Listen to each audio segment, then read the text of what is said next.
You mean in terms of what? Well, I mean, we're basically we're an employee company, so it's kind of employee benefits. We're basically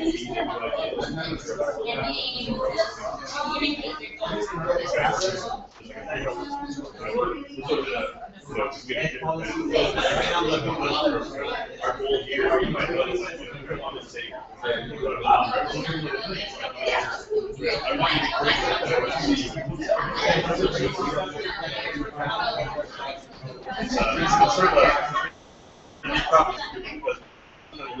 going and starting your own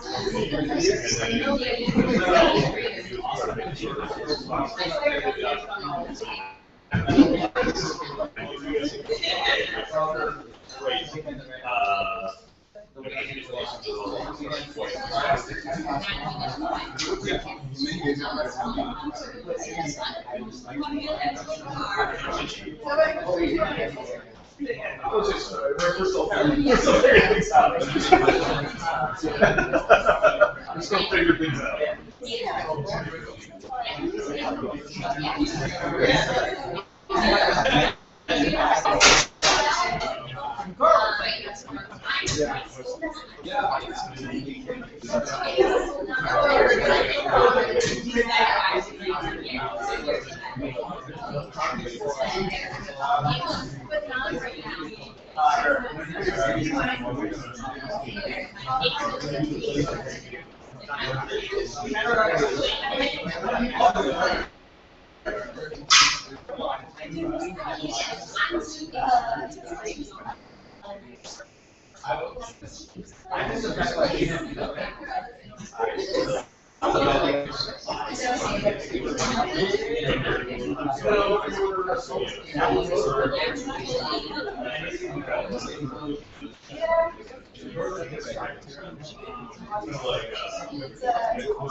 Oh, no, please go ahead.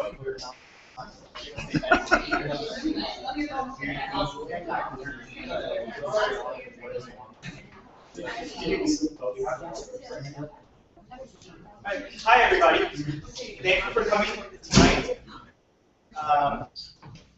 Very excited to have you here. And be careful.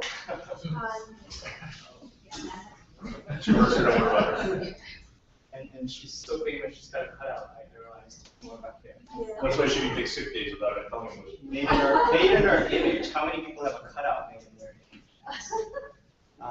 I went to the bathroom earlier, and that totally scared the shit out of me. I was sitting there like creeping the corner, smiling for no reason. That was actually her.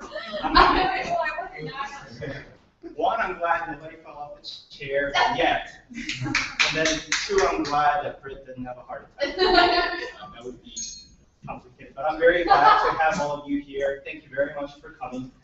My name is David Kim. I am one of the organizers of the Product Management Fast Track, which is primarily a Bay Area-based meetup group, community group, that my friend and I last year with 2 or 3 primary goals, or just few primary goals. One is to create a space where product management professionals, both existing and aspiring, can connect with each other, and then to support each other in their journey, whether it is to learn new skills, new knowledge, or whether it is to actually connect each other with new opportunities.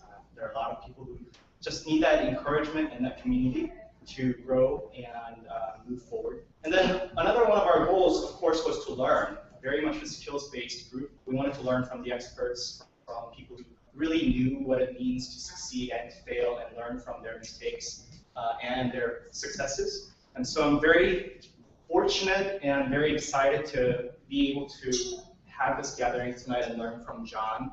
John's an industry veteran. I should just kind of say, when I first got on Google Hangout with John and asked him, because you went to University of Illinois, and around the same time Mark Andreessen went to the university, and I asked whether you knew the guy, and so you know, he shared the story of how they knew each other, and basically kind of shared his long history in Silicon Valley, and I was just kind of awestruck by the opportunity to learn from somebody who's seen, you know, the successes and failures throughout the years. And I think he's going to be talking about a topic that's very relevant for a lot of people who are professionals in managing projects or working toward a product. So without further ado, I'm going to hand it over to John, let him talk about kind of this organization and then dive into the topic. And then I hope toward the end, you will ask lots of questions. It's an opportunity to learn. So,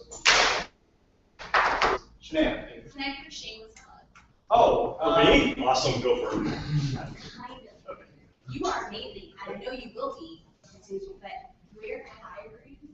So I need people like on our team, product managers, program managers. So if you want to connect to me after, totally do that.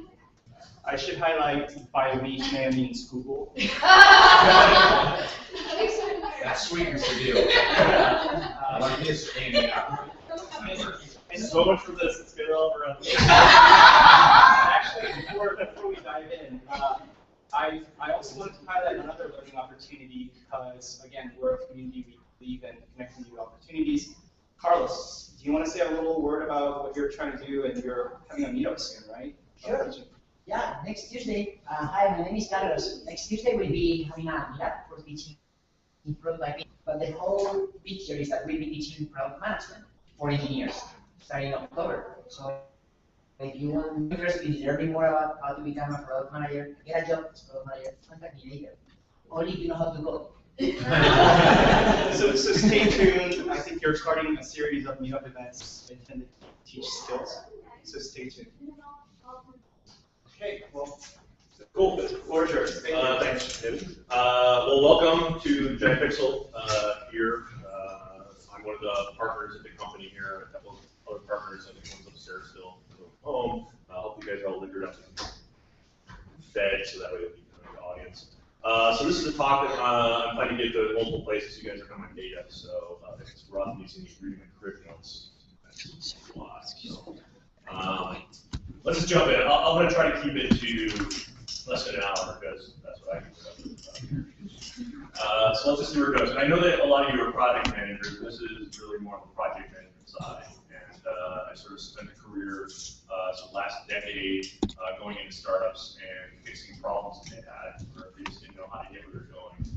So the development staff was really getting in the way of business being business. So I basically would go in and fix that. That's what I've been doing for a while. Until I got to Giant Pixel here, where we're basically a startup studio. So what we're doing here is we're building multiple products, and the ones that have legs, we're going to basically spin off of them. That's sort of cool.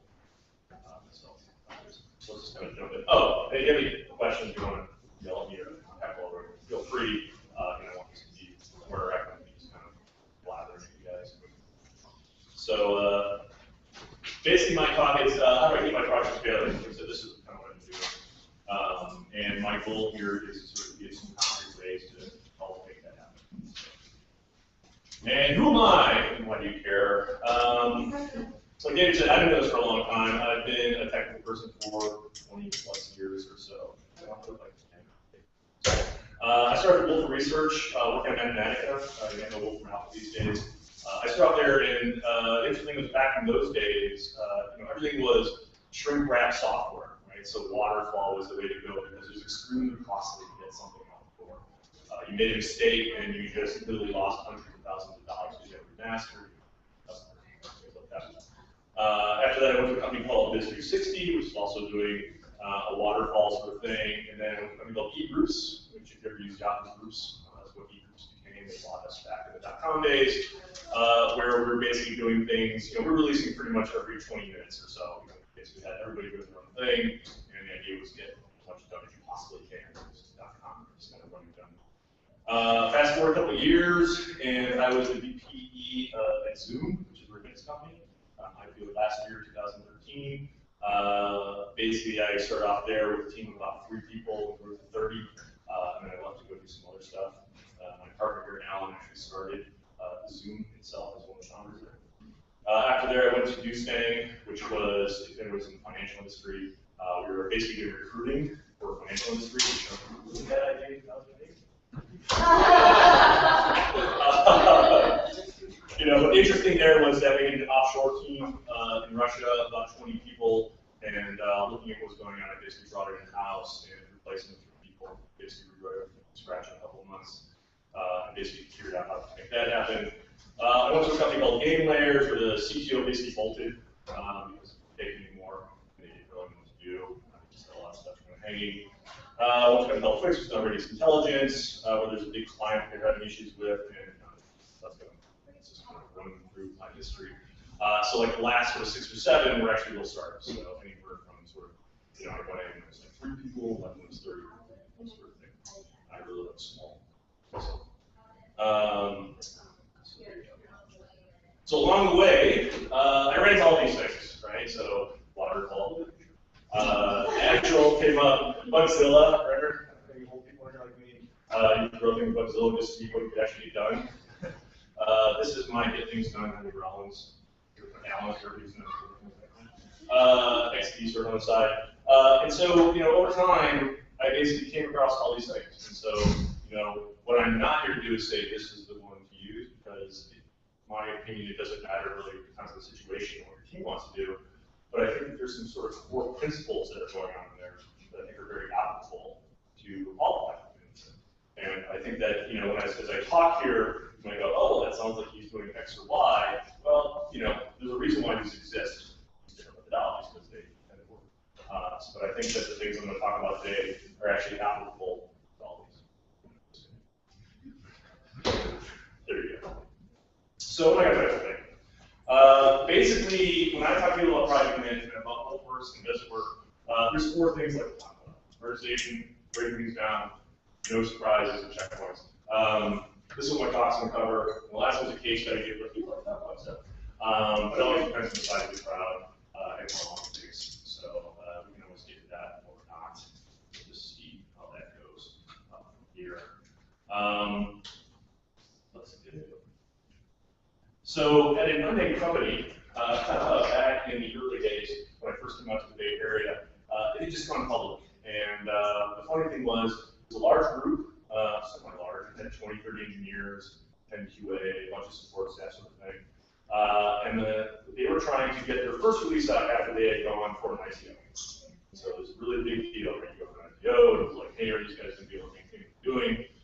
Still Sugarcraft software was back in the 97, 8-ish at the time. And we were using Bugzilla. Bugzilla, if you haven't used it, basically likes to put things into buckets, right? So, hey, this is part 1, 3. And we use basically up to 5. I only show 3 because I think that's actually done this before knows that if anything was before or 5, you never actually look at them. Never. Right? There's always too many B1s and B2s that you're just like, I will never look at these. So they're just kind of like a black hole. And so that's why we just kind of look at B. And so the interesting was that we basically had a deadline, and the goal was to, we sat together and we said, hey, if we can hit this date, first whatever it was, if we get all our P1s and P2s by that time, guess what? Hawaii! Our just kind of high-def picture of Brady Bunch. But it's good, yeah. And so, the whole point was get everybody aligned, right? Get everybody really excited, get the team going, get everybody working harder than they would because there's a big carrot at the end. It's like, hey, let's get this all done. So over the next 8 weeks, working, and you guys all know when you work, what happens? Well, bugs come in, right? Features come in because it's not quite right. It takes a long time, so talking to customers, and they go, oh, you guys can do this. So we work, kill bugs, more bugs come in, features sneak in because it happens. And so you're talking basically 6 weeks in, 5, 4, 3, and then what happens? You realize you're going to find out that I really like transitions. Your buckets are overflowing, right? There's no way you're going to get your stuff done. Because things that are coming in, you're basically just running the buckets, and you're saying, we're going to get this done. And so you see this, and so now our buckets all look like they're all overflowing. We've got all these P1s, we've got all these P2s, we've got all these P3s. So Hawaii hangs in the balance. So we sat in a room, myself, a couple of VPs, a couple of directors, and we said, hey, how are we going to fix this? What do you guys think we did?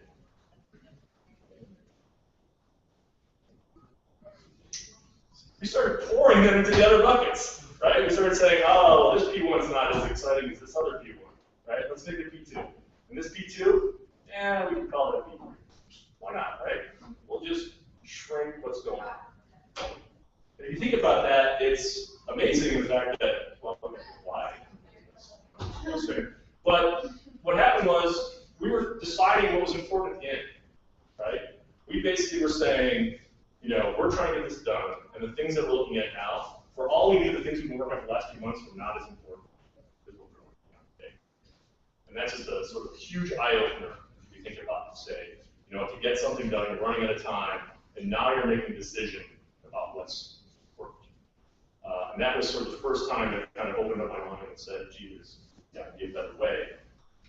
And so basically, what's the problem with buckets? Well, everything seems equally important, right? You don't know. It's everything's been thrown into a bucket, so they, in theory, are all the same. Right? Left to lazy individuals, right? So, if you said to somebody, here are 2 things to work on, which one are you going to work on? What are you going to choose? The easier one, the quicker one, the one that there's more fun to work on, right? And that's what happened. And what happens is after that, you basically end up with a bunch of random crap that you weren't really sure that was going to come, right? So at the end of the thing, you basically had 20 people deciding what they wanted to work on. And the other 50% of the things that you didn't get done, nobody cared about because it wasn't fun to work on. And so this was a huge issue. And so thinking about that and saying, well, don't do that. Let's do this. So whenever I talk to people, I say, the thing that you really want to do is prioritize. And this is sort of the key to getting anything done in a startup. For larger companies do. Not deal with lots of startup stuff. I say startup. One would fit, right? List them out. What's first? What's second? That way you always know what's important, right? There's never a question. You always know at any time what you should be working on, right? You can show it to anybody. What are we working on? Right here. First one. Very easy, very clean. You don't have to wait till the end. You can match your business and customer needs, right? That's the whole point. You have this list, And somebody says, well, why is it like this? You say, oh, well, because my business is this way, my customer needs this way. If you showed them this list, they would agree with you. If they don't, then you fix your list. That's the whole point, right? You have this huge list of things that you're trying to get done, and you have to go talk to who wants things getting done from you and figure out what order they should be. List everything that requires your resources. So basically, anything that takes time, anything that takes your resources should go on this list. We're just talking about this David and I in the back. There's some people that say, well, you know what, if you have features over here, the bugs over here. It's one of my pet peeves. A bug takes resources, right? And the funny thing is that bugs may not be as important as the other things you're working on. And I think that if you look back in the olden days, shrink wrap was like bugs were important. It's like, holy shit, we can't ship this thing with bugs. These days we're moving so quickly. The thing that has the bug, it might not even exist next week, right? But the thing you're working on might make it obsolete. And so having the second place where you're basically trying to manage 2 or more lists just doesn't work.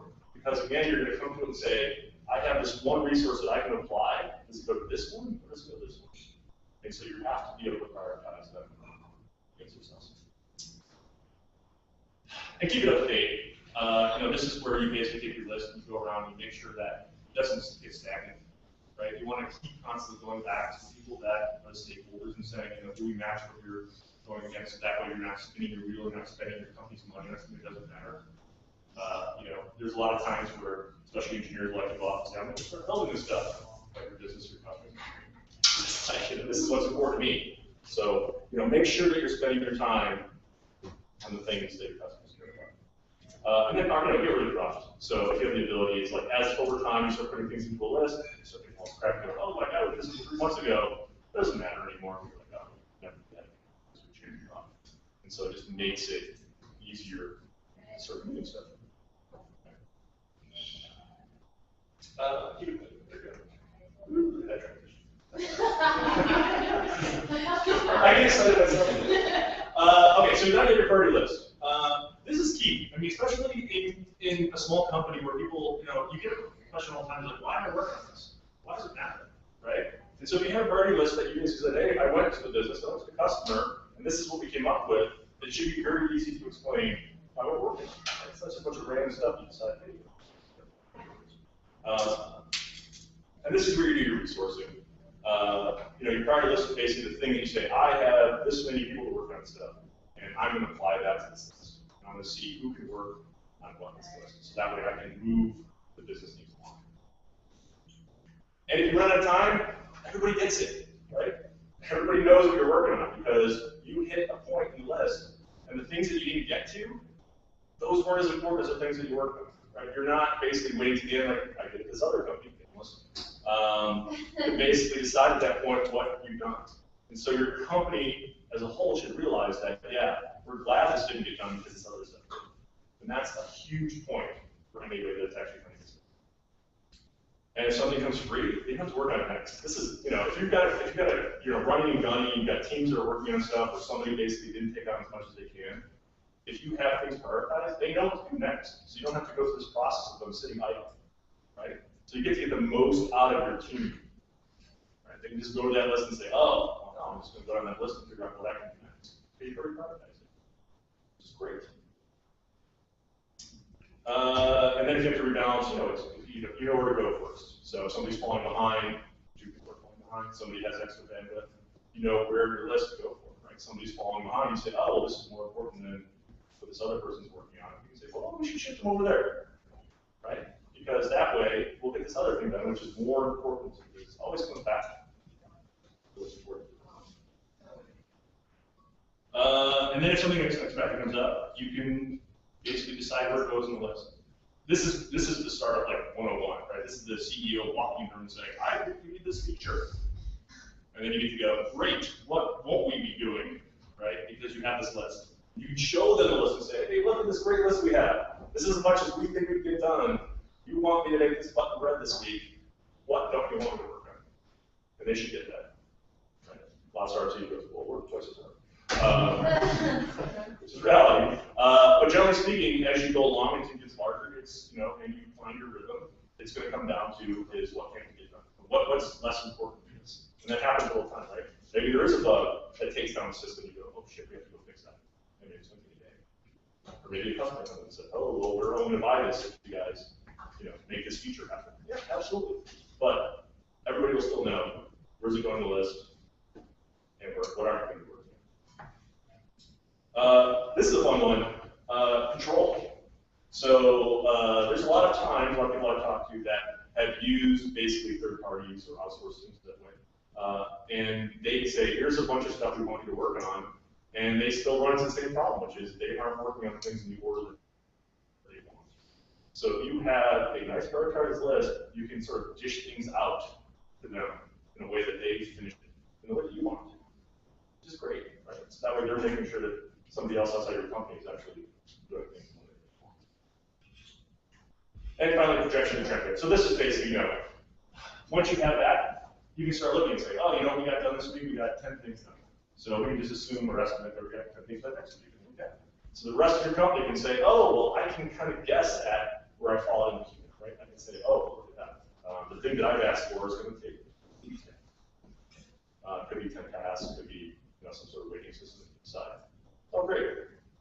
And then they can come in and complain and they say, well, it's going to be 2 or 3 weeks from now, which is going to happen too. But then you get to have this fun conversation and say, well, this is where this is affected. And you can make the case to say, let's move this up. Right? Let's figure out where we can go with this and figure out what's more important. And the nice thing is, pro tip, add some milestones to this list and you start getting a product roadmap. That literally was like so much. We did this week. We're talking about. This is the fun part, right? Is you have a list this big. This is kind of the whole point. Is that this is everything we do to get to a milestone. And so we basically zoom out and we start having fun, which is nice. All right. Here we go. So the question is, what's important, and how do you decide what's important? Ask your customers, ask your business. You get your list, all this stuff. And then how do you figure out, decide what's going to go on, right? So I think probably a lot of you here heard the old adage, right? What's important? Is it, is it time? Is it features? Is it quality? Thing too. Right? When I was at Wolf Research, we actually released for 2 years one time because we wanted quality to be #1, and we had so many features. So we didn't care about time. We were just like, keep going. We want to be perfect, and we have this list of features. And so it took 2 years to actually have it. These days, a lot of times quality is the thing that sucks, right? Because it's kind of like, let's get lots of features out there, and then we can worry about quality later. It's some sort of standard, and we can always go back and fix it or change it so it doesn't actually happen, right? So if you look at that, you say, great, so that's wonderful. I have this feature list. What do I do? Well, I can say split it in half. And I say this all the time when I go to startups. We'll have this huge list of stuff, and they just don't know where to start. They just say, look, we've got all this stuff we're trying to get done. Where do we begin? And my first bit of advice to them is split it in half, right? Just start looking at things and saying, which one's more important than this one? If you say this one's more important than this one, it doesn't have to be perfect. Just start splitting things. Let's take this stuff on this side and say, is this more important? Easy. And then, once you get that done, you say, well, great, so now what do I do with this? And I say, well, great, well, let's think about time at this point, right? What would you do with this side? Right? You can keep doing the split, and keep doing great with split, but at some point you're going to hit some wall and you say, oh, there's 10 things. This is where time comes in. You say, well, great. Mr. CEO of startup, if I could get something done for you today, what would it be? One thing. Pick it. And we'll say, oh, these things are great. Next hour. Right? They'll change their tune. Right? As soon as you start bringing time into the equation, most people get really good at deciding what's most important. And if they don't, you flip a coin. Right? It's kind of like if things are that equal, then it probably doesn't matter. And if they can't decide, then flip a coin. They don't seem to care. The other thing is that people leave. You run out of money, you run out of time, you get derailed. So being able to put things into this order is like the #1 thing you have to worry about. Because if you can't get things in order, again, you're just going to be working on stuff without knowing what you want. So that's part of it. Same CEO, startup CEO runs it. Just get me some big data. Those are words that are always used. So here you go. Great. Get me some big data. And what does it do? How long is it going to take? There's some big Google and stuff. File systems. 6 months. And the CEO just says, how about 3 years? Yes. Three sounds awesome. Why? Because people suck at estimating. That's really what it comes down to. The general majority of people will underestimate how long something's going to take, 25, 50%. And the larger something is, the worse they get. Because there's so many variables, right? So the error margin is hidden in this huge beast. And so you're kind of making these broad swaths out and saying, hey, let's give this a shot. And I'm going to have it make this great thing, but it's going to be mostly wrong. And so what do you want to do? Break it down. And this is the other thing, right? So whenever you're talking to somebody, you say, great, how long is it going to take? And they say, I don't know. First thing you say is, well, tell me what's in it. Right? Start breaking this thing down. Find the things that you know. And hopefully there's going to be things that you've been doing something for a while. The same thing. Hopefully there's going to be something that you have done before. And that's kind of the key, right? You want to bring the risk down by finding the things that you've done before, right? And if you can make that, if it's only 10%, just got 10% better estimate, right? And the other thing is that if you can break these things down, as you start working on them, you start getting domain knowledge, which means that the things you're working on potentially means that you can then reevaluate what your estimates are for the other things. You're like, oh, this is similar to what we just found. And so that way you can go and revise. So you have this great chance of basically saying, you know what, we're working on this.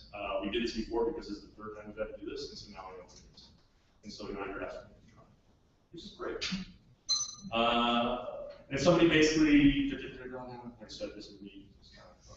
Hey, John? Yeah. Can you say just a little bit more about breaking things down and its relationship to gaining domain knowledge? Right, so the idea here is that if you have a big thing, trying to build something big, the idea is to break it down, and as you do that, there's hopefully things that you already know about, right? So you say, oh, I've done this before, something similar, so my estimate for this piece will be pretty good, right? I've done this before. This other piece you have no idea, right? And the interesting with a lot of systems is that as you build them, you start getting domain knowledge, right? So you basically say, great, so this thing's going to have 12 pieces out of it. And a lot of times what happens is that as you build out, you start realizing that the things that are also part of this feature are related to it. And so you can say, oh, well, this thing is similar to this, and so I can start revising my estimate because I've seen this, not before I started working this, but now that I have. Right? So I can start saying, I'm getting domain knowledge out of it. Not always, right? A lot of times you just go, oh shit, I've never seen this before, I'm just guessing at this.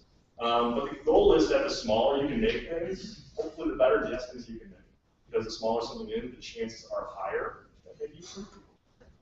And if that doesn't work, go ask your team, right? Maybe somebody else has seen it. So you say, hey, I want to go build big data, and your team stares at you blankly. You can say, oh, well, wait a second, I need a distributed file system. Oh yeah, I know what that is, because you broke it down.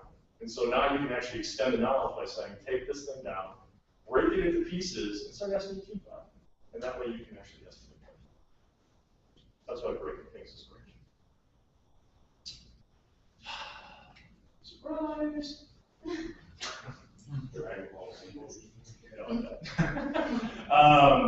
Everybody loves surprises, birthday cake, right? And we're not by surprises. I don't. I'm like, I don't like surprises, quite frankly. Why? Because a surprise is basically anything that's unexpected, right? So a CEO comes in and asks for something. Like that. Like a 75 going on. CEO comes in and demands a redesign, right? Some surprise coming in that you're doing something, you're like, oh, I'm trapped, this is awesome. And then CEO comes and says, oh my God, do something else. Salesperson, we know what that's from. That right, salesman? That's not basically, sales guy comes in and says, oh my God, I can only actually get this client use. Right? And it's a big deal, right? Because it's kind of make or break your company. Nasty bug rears its head. Or there's a third party. that you're relying on it for something. And so, you know that? You know that? And you're relying on a third party who basically kind of holds their schedule over you. And you're trying to get things done. You have this third party who's saying, well, we'll get to you guys. We have 14 other little startups that we're dealing with, or partners that we're dealing with. One of my pro tips is don't ever deal with a large company or policies. Especially a startup, it just doesn't work. They're going to disappear, like, we're going to work through Christmas, and their phones will not be answered. And so you have to work around it. But don't get flummoxed, right? If these things happen, you've got this priority list, right? And these things come in, you can basically say, look, this has come in, now I can decide what's the most important thing. And maybe the CEO or whoever's in charge says, this is the most important thing, and you can push things down, but you'll see the results. Like I said, great, so now we know we're not going to work on it, because this other thing is kind of falling. The other side is internal surprises, right? This is like your team. What are they causing trouble for? So, realizing their estimate was way off. That happens all the time, right? We just talk about how everybody is very bad at this. And so somebody says, oh yeah, turn that button blue. It's going to be 20 minutes and it's 4 days later. And you're going, oh, that's not good. Working on things out of order, right? Goes back to the original problem. Somebody says, oh, you know what?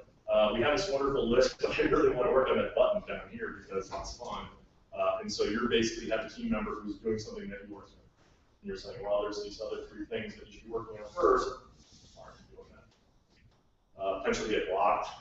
Something happens. They say, oh, this other person that needs something from, they're out of the office or something. Customer rejects it, boss rejects it, and says, oh, you guys worked 3 days on this, but I hate it.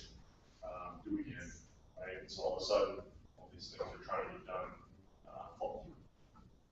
Reassign, give to somebody else who was full. And you just say, well, I'm not the person that should be doing this. I realize that, so I'm going to give it to somebody else. And they go, well, I have this other stuff. If somebody goes missing, they get sick, they leave. It happens all the time, right? And so you're like, oh, my schedule is perfect. And then she's like, Deferred. This is the best good surprise there ever is. Because this is somebody recognizing they can't get something done. And the sooner they realize it, the better, right? Because that way you can plan for it. If there's anything that you can teach your team is you can't get something done, and it looks like you're not going to get it done, tell somebody. Because that means that as a project manager, you can go in, you can find a resource for it, you can figure out if there's something else that somebody else is working on, something they should be working on, or potentially look at the things we're currently working on, and maybe break those down and say, maybe half of this is necessary because we really want to get to this other thing. There's like 20, or the other half is not necessary. So encourage your teams. Deferring is a great thing, as long as they tell somebody. Right? You don't want somebody to basically defer something and then when you go, oh shit, you deferred everything. That's terrible. Which is why you create feedback. And this is the stellar explanatory graphic over here. Because at the center, you're the person that needs to deal with that, right? You're the gatekeeper of everything that's going on. You're in charge. And the reason why you want it like this, there's nothing worse than having multiple channels going on because those channels stay open, right? And as you try to control something, as you try to make sure that things are on track, you're going to get people that, you say, oh, great, let's go talk to her over there just once. Just once, just go tell her what you need. Guess what's going to happen, right? Always going back to her, always asking her, tell her what you need. So it's kind of like in the middle of the day, hey, here's this thing I need. Customer, it'll take you 5 minutes to worry about it. Okay, because you told them that the channel is open. So go do it. And they should expect the same thing coming from you, right? So you're the gateway, so you want the rest of the company to know that if they need something, you're the person to do it. You're the go-to person. You're the one that controls the list. So if something needs to change in terms of priorities, you should be the center of that universe and basically make that decision, which is great. And then when something's not getting done, let everybody know. This is important, right? So in the same way that they're going to tell you when they need something, you need to tell them they're not actually going to accomplish it. Or potentially need something for them. And that's why the loop goes around this nice circle, this stellar explanatory gratitude. And you need to propagate your surprises back to them, right? When you can't get something done that you promised to them, which is what it is, you have to tell them. So that way you can work with them and say, hey, we're not going to get to this, and maybe we can work together to figure out, is there a part of this we can get you? or we just can't get to it, here's why. And let's talk about how that's going to affect the business. All right, so now we're going to type up again. So we have a sausage party list, right? We have this huge list of stuff. Everybody's agreed it's the most important thing since sliced bread. Every company loves it. They can see what's going on. Everything's getting broken down, so you have better estimates. It's great. Rapid surprises, all exciting stuff. What does the business want? Your business wants to move fast. You want your parties to change, transparency, measure performance, and you want the same thing, right? So all these things your business wants, you want the same thing, right? You just want to be that person that actually brings into the business and make sure you're getting what they want because you want that. Just reflect on that. So, what do we do? Periodically, you want to reach a point where you can check your point of progress. To make sure you're on course, you can measure what you're doing. I like to call it iteration, however you want. Whether you're doing, waterfall, or XP, or Agile, get things done, it doesn't really matter. You need to give insight back to the business about what's going on. But what I want to basically stress here is don't confuse this with the release schedule. This is very different, right? So if you think about it, the whole point of this is to be able to give measurable feedback to business.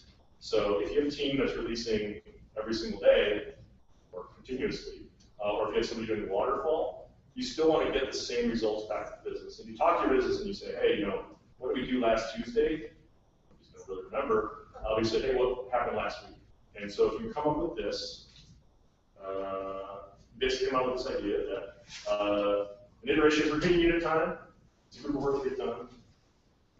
It's a goal for your team to reach. This is a huge one. When somebody says, well, why would I do this? Why would I create this iteration, right? So you have this group of work and say, we're going to get this done. The big thing here is that you're making a promise to the company, right? And that's what I want to stress for anybody that's working. It's like, we're basically telling the sales department, the marketing department, we're going to get this done. That's our promise. And so that way they can go about their business and plan, right? Without knowing what you're going to get done, they don't really know. The team itself, this is great, but psychologically, they get to win. This is huge, right? It doesn't become a goal-term thing. It becomes like, hey, I got my stuff done. I'm promising the team that this is my part, this is what I'm going to get done. And at the end of this iteration, you basically get to celebrate. Yes, all the stuff we got done. Isn't that exciting? And back to the promise of the business. And the consequences are transparent. So, because you're working on this schedule, you're going to be reporting this back to the company, hopefully, and they can see how things are going, which is great, because they can basically say, oh, you guys are going a little bit too slow, maybe we can change something, or you guys are going faster than expected. And measurement and projection. So if you make something that is repeatable, measurable, that means that you can start doing projections, right? So you can say, hey, I have this list, we're getting it done, here's how fast we're going, this is how much we get done with the team that we have. This is where we're going to get to. And this comes back to saying, you know what, here's my list, this is what you want. You're on the list here. Now we can start looking at it and saying, given that we're doing X amount per unit of time, this is what we can do. The wonderful thing is a proof point for hiring, right? You can basically say, look, this is as much as we're getting done. We're basically getting this done. The business is extremely happy with us. This is where we're at.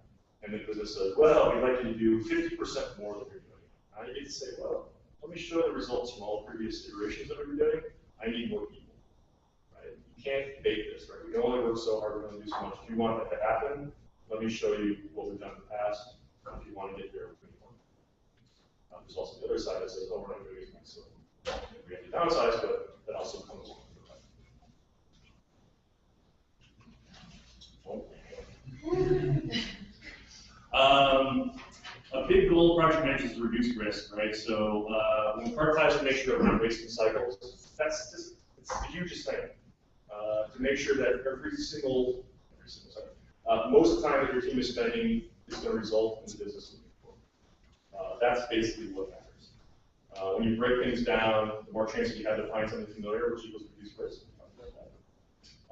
Iterations of the operational side, they give your team a chance to succeed, and custom measure project. And then if something comes up, some surprise change, you don't have to panic. Because now you have these tools, right? You can say, well, something has interrupted me. Something has basically changed what we're trying to do. So now you can say, well, great, we're going to start at the top. We're going to say, is there something that's changing in priority? How is this going to affect my schedule? And if there's something that you really need, you can start breaking this thing down because maybe there's something small that we can work on. So using these things together, you can start figuring out what's going on. And then ideally, you're basically pushing that back to the customers, the business, and they can basically plan accordingly too. Because that's the way that your company knows what's going on. All right. I hit 34 minutes. But, that's basically my check.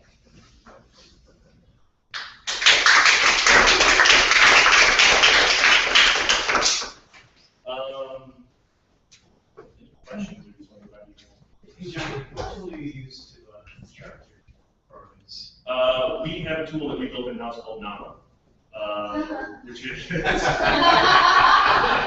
Really?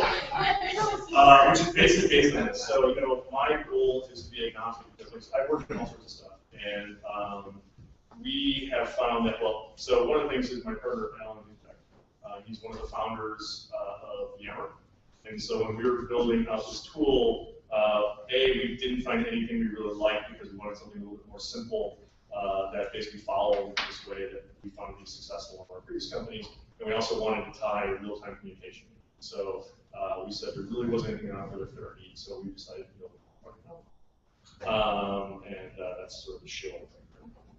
Is there a progress bar or a percent complete assignment to those sorts of? We're getting there. So right now we're basically like in an iteration. We're getting to the point where we can say like we think that this is at risk, and our goal is to make it so we can tell you that given some sort of timeline, given some sort of product roadmap, all of these things are at risk now. And the goal we're trying to make it so a project manager can spend their time trying to make the work reading it and figure out like what's working, what's not working, because it's all right. Yes. Is that product only? No, we actually released it 2 weeks ago, 3 weeks ago. Aren't you going to do a demo? I wasn't planning to do a demo. I assumed that you were going to do a demo. You're welcome to do a demo, and by the way, on the event page, we included a link to it. Yeah, so it's not looking at that. Yeah. That's my case. This is just one company that basically was on fire. So this is Nama. I've got some screenshots. Basically, there's a dashboard. We're very high in priority. We show priority to everything. Like a lot of tools just don't, and I think that's a huge flaw. Right? People need to know what's the most important thing. Otherwise, I think everything breaks down. So here's some of these dashboards. Their tasks. Fire is basically this is the feedback loop telling us that something is wrong. We should go fix it. The real-time communication over here. Basically, we can tie anything to a task or a project right now. So as you have conversations, actually it's tied in. So right? You always want to try to limit the number of channels you have in communication. If you go, oh, this is an email. I talked to I sent this to the rest of the manager. You lose it. And you go, why is this button red instead of blue? So our goal is to actually take this and bring it to lots of channels. So that way it gets tied back into the project so that it's lost. And then we have this no surprises, which is like when things go wrong and somebody say, hey, are you starting this out? We're going to have to tell somebody. Right? So that way you don't have to actually go chase somebody down and say, oh, you started this other thing. I thought it didn't leave. No, tell me now. And then we tell the project manager and say, oh, this is a good idea or not. So we're trying to basically bring everything into sort of this real-time world where whenever something changes, whenever there's a surprise, you actually know about it, which is very different, I think, than most other tools that kind of say, well, suck it up and look at the things yourself and then we can intervene and figure out what's going on. And our goal is to say, like, this happened today, so figure it out. Is that your bug tracker as well? Yes, this is what I'm saying. So we tie everything together. So I don't believe in bug trackers. So bugs take just as much time and resources as anything else. So we actually allow tags. We tag something as a bug if we find it interesting. But at the end of the day, if something comes in, whether it's a bug or feature, we treat it the exact same way because you still have to find somebody to resource against it, which means that you take your time, which means it's the same exact thing. Yes? Aside from the task out of order tool, which seems very cool, how would you compare Nama to Atlassian Jira, for example?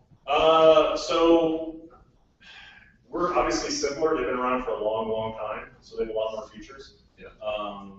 We're trying to streamline the way that the product works right now. So one of the reasons we released it sooner than later was because we're trying to figure out sort of how people want to use it and figure out where the cruft is at.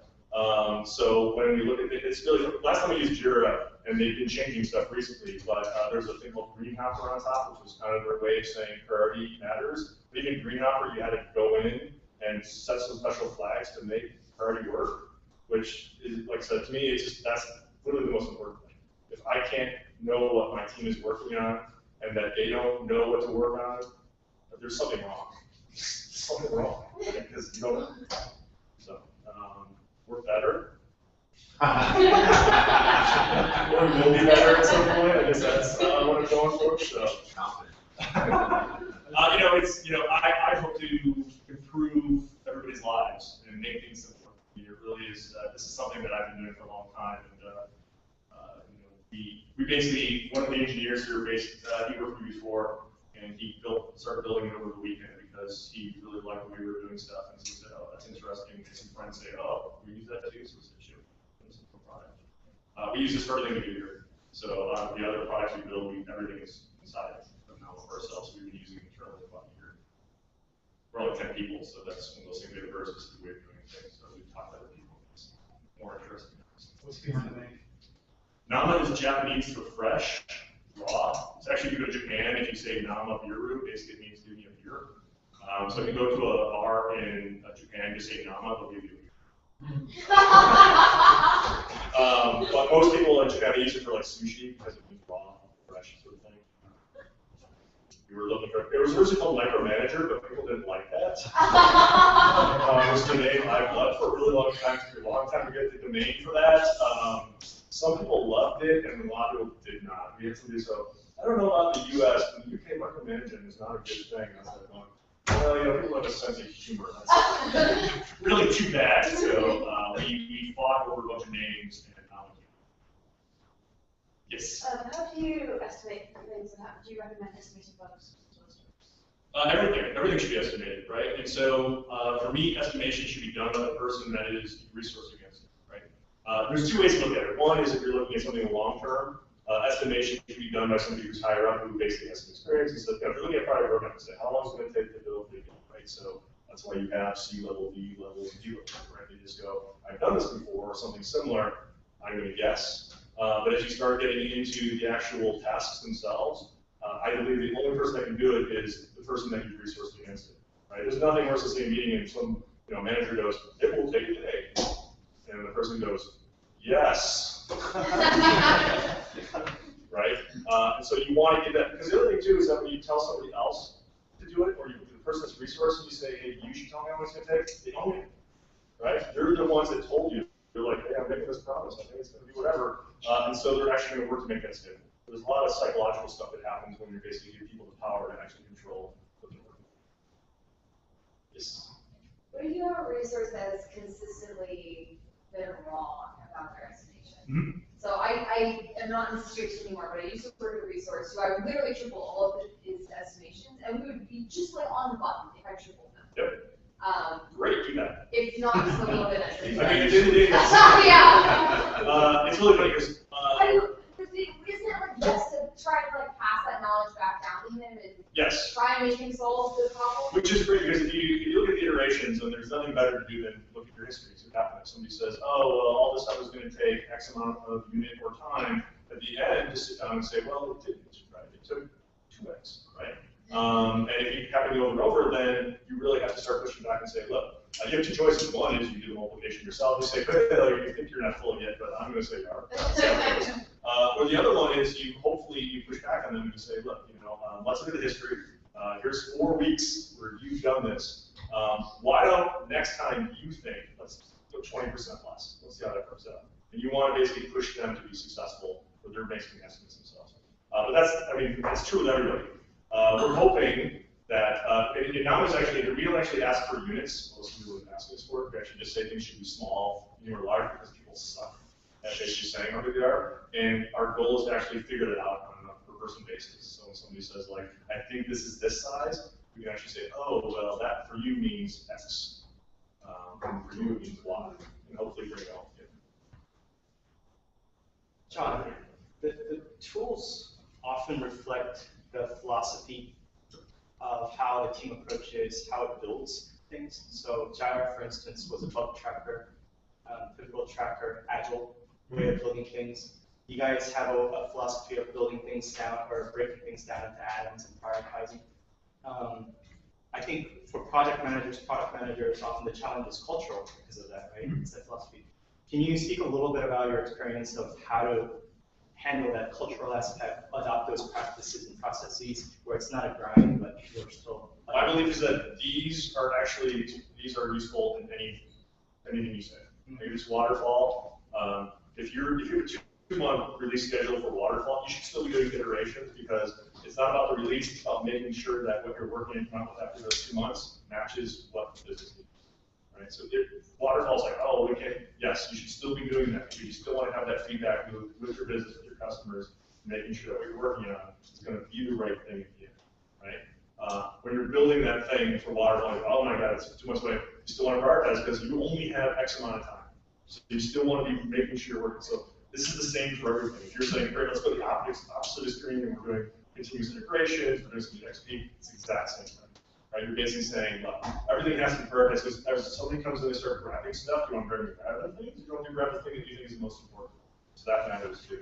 And even though somebody says, well, we release 400 times a day, guess what? Your sales team doesn't care, right? They want to know, humans can only be so granular when it comes to schedules and what works for them. So your sales team isn't actually scheduling their things based off of the fact that you're hoping that sometime at 3 o'clock today, they can tell their customer that it's done. They need something a bit less granular. I like weeks. Weeks tend to be a really nice amount of time for most people.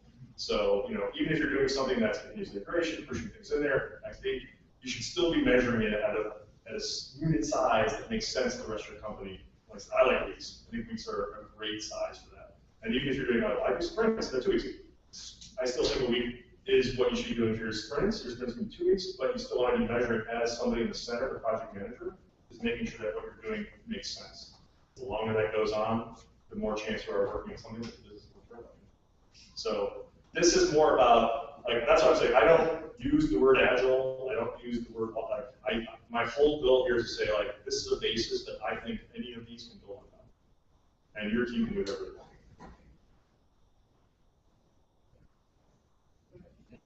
Oh, yes. You had an example of using a carrot for a project, and it didn't work out because there was kind of good prioritization. Given that you do have good prioritization, where have you seen carrots work and fail, and have you also used sticks? The answer is always yes, right? There's, I think if everybody had a perfect team, the answer to that would hopefully be no. But it comes down that you have to. I think the biggest thing is you have to show that the reason why you're making things prioritized results in the business being better at being a business, right? That what you're working on doesn't distract the business from being a business.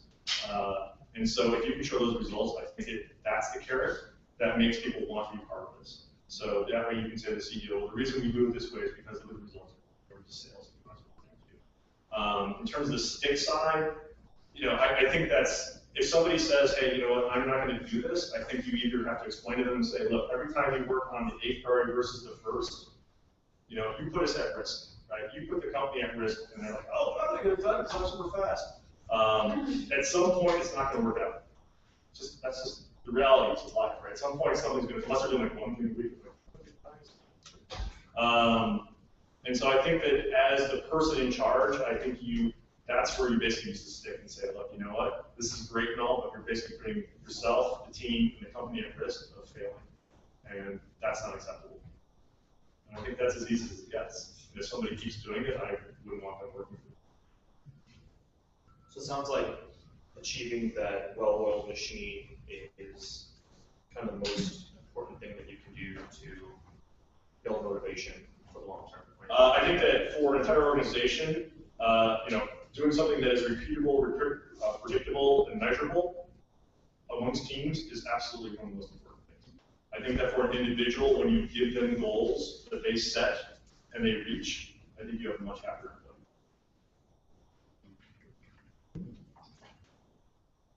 Anybody else? Well, thank you so much for coming. There's more drinks and food downstairs. Please help yourself. If you want to chat or something, I'll be down there too. If I can meet some of you, and I can help you. And that's fine. Love to chat. That's good. Oh, and I love your feedback. So this is me. First time. This is the first time I've given this talk, so I'd love to hear like, wow, you completely missed the target, or went too fast, or that was a really sensitive graphic that you couldn't share. Let me know, please. I appreciate it. So, or if you think that what I'm talking about makes no sense whatsoever. Thank you. All right. Thank you. Go ahead. I'm sorry. Yes. Sorry.